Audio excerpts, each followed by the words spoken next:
नमस्कार. सध्या मी लोणंद खंडाळा या रस्त्यावर आहे.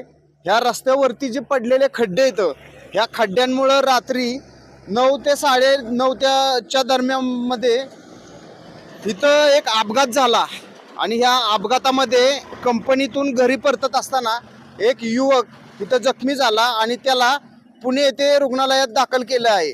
आणि ह्याच्यामध्ये त्याच्या पाठीला मणक्याला एक गंभीर दुखापत झाली आहे आणि या गंभीर दुखापतीला सार्वजनिक बांधकाम विभाग हे जबाबदार आहेत. आता हे तुम्ही खड्डे बघू शकता.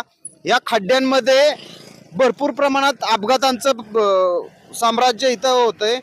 भरपूर प्रमाणात अपघात होतात आणि या अपघातामध्ये शाळकरी मुले असतील किंवा अजून जे कंपनीतून रिटर्न घरी येत असताना जात असताना ह्या खड्ड्यांमध्ये अपघात होत असतो. आणि ह्या सतत होणाऱ्या अपघातांमुळे सार्वजनिक बांधकाम विभागाला आपण सातत्याने फोनद्वारे किंवा समक्ष भेटून सांगत असतो की साहेब खड्डे बुजवा. ह्या खड्ड्यांची परिस्थिती अतिशय भयानक आहे. तुम्ही बघू शकता हे असे खड्डे लोणंद पासून निघाल्यानंतर सुखेड, आहिरे, मावशी, खंडाळा इथपर्यंत हे असेच खड्डे येतं. आता या खड्ड्यांसंदर्भात आपण सार्वजनिक बांधकाम विभागाचे उपअभियंता यांना वारंवार फोनद्वारे सूचना दिल्या की साहेब खड्ड्यांची परिस्थिती गंभीर आहे, तुम्ही एकदा. त्यांचं फक्त एकच म्हणणं येतं की आम्ही आमचं काम करतो, तुम्ही आम्हाला सांगू नका. आता हे खड्डे तुम्ही पाहिले असतील. हे खड्डे असे भरपूर प्रमाणात खड्डे येतं. जवळजवळ गुडघे इतका खड्डा आहे हा. आणि असे खड्डे प्रचंड आहेत ह्या रस्त्याला. आता याच्यामध्ये सार्वजनिक बांधकाम विभागाच्या अधिकाऱ्यांनी लक्ष दिलं पाहिजे. कसं काय रस्ता आहे? रस्ता खूप खराब आहे. हा. काय वाटतंय खराब आहे रस्ता. काय सांगणार आहे? गाड्यांचा हाल होत्यात, अजून? माणसांचा हाल होत्यात, ठीक आहे. गाड्या पलटी बिलटी होत्या तिथं. रस्ता खूप खराब आहे. धन्यवाद. खूप बिकट रस्ता झालेला आहे. खूप खराब अवस्था आहे रस्त्याची. तुम्ही कुठून आलाय? मी लोणंदवरून आले. आता लोणंद ते खंडाळा रस्ता कसा आहे? पूर्णपणे खड्डे पडलेले आहेत रस्त्यावरती. हा, गाडी चालवणं अशक्य आहे. हा. त्याच्यामुळे रस्त्याची लवकरात लवकर सुधारणा होणं गरजेचं आता आहे. सार्वजनिक बांधकाम विभाग असं म्हणतंय की आम्ही आमचं काम करतोय.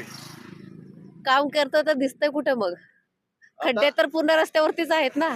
सार्वजनिक बांधकाम विभाग खंडाळाचे उपअभियंता यांना काय तुम्ही सांगाल? रस्त्याची अवस्था खूप बिकट झाली असून येण्या जाणाऱ्यांचा खूप त्रास होतोय. ऍक्सिडेंटचं प्रमाण यामुळे वाढणार नक्कीच. त्याच्यामुळे रस्त्याचे काम लवकरात लवकर करून घ्यावं ही त्यांना विनंती आहे. धन्यवाद. कुठून आलाय तुम्ही? रे कशी काय रस्त्याची परिस्थिती? एकदम बेकार. हा. सगळ्या रस्त्याने खड्डे, गाडी कशी चालवायची तीच कळ नाही. टोटल वायबल होतंय. सार्वजनिक बांधकाम विभाग असं म्हणतंय की आम्ही आमचं काम करतोय. करताय बरोबर आहे तुम्ही तुमचं काम, पण वेळेत काय पूर्ण होत नाही आणि जीवाला धोका आहे सर्व माणसांना. आणि बारक्या गाड्यांना तर रस्त्याच्या ह्याकडनं जावं का ह्याकडनं जावं हेच कळत नाही. पाहिजेत ना. PWDनी लक्ष देऊन हे केलं पाहिजे. सगळं रस्ते आता तात्पुरते गाव आहे ना क्लिअर करून दिले पाहिजेत. कारण इथे वाहतूक मोठ्या प्रमाणात होते. ऊसाचे ट्रॅक्टर वाहत आहेत, लहान मुलं येतात, शाळेची मुलं येतात, लेडीज गाड्या चालवतात, इथे कंपनी जाणारी माणसं आहेत भरपूर. त्यामुळे हे रस्ते आता तात्पुरते गाव आहे ना नीट करून द्यावेत. कुठून आलाय तुम्ही? आम्ही लोलंदवरून आलेलो आहे. कशी काय रस्त्याची परिस्थिती? रस्त्याची परिस्थिती खूप बेकार आहे. समजा ऍक्सिडेंट वगैरे झाला तर याला जबाबदार कोण? लहान मुलं असतात, लेडीज गाडी चालवतात. किती बेकार परिस्थिती आहे रस्त्याची. शासनाने लक्ष दिलं पाहिजे ना रस्त्यांकडे. किती खड्डे वगैरे झालेले आहेत. किती बेकार रस्ता आहे. आयरेच्या इथं तर जाऊन बघा, एवढा बेकार रस्ता आहे. गाडी चालवू पण वाटत नाही.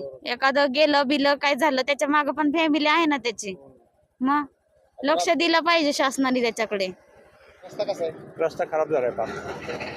खचलाय. आता दिसतंय की तुम्ही उभं राहिलाय ती जागा खचलेलीच आहे. आम्ही म्हणण्यापेक्षा तुम्हाला प्रत्यक्ष दिसतंय. खचलाय. आता पावसाळ्यात चांगला होता, म्हणजे महिन्यापूर्वी चांगला होता रस्ता. आता वाहतूक वाढली ना. काय झालं आता? कारखान्याची वाहतूक, आधी रोजची रुटीनची वाहतूक, त्याच्यावर लक्ष दिलं पाहिजे. बांधकाम विभागाने लक्ष देऊन पाणी करून तातडीने दुरुस्त केले पाहिजेत. वाहतूक सुरळीत. प्रवाशांच्या ह्या प्रतिक्रिया आहेत आणि सार्वजनिक बांधकाम विभाग तात्पुरते डागडुजी करते आणि त्या खड्डे बुजवलेले जास्त पण दिवस नसतील, 1 महिना 2 महिने झाले असतील, याच्या पलीकडे काय नाही. हा रस्ता प्रत्येक वेळेस असाच होतो. पाऊस झाल्यापासून ह्या रस्त्यावर असेच खड्डे येतं. प्रवाशांच्या प्रतिक्रिया तुम्ही ऐकल्याच. सार्वजनिक बांधकाम विभागानं तात्काळ याची दखल घ्यावी ही विनंती. धन्यवाद.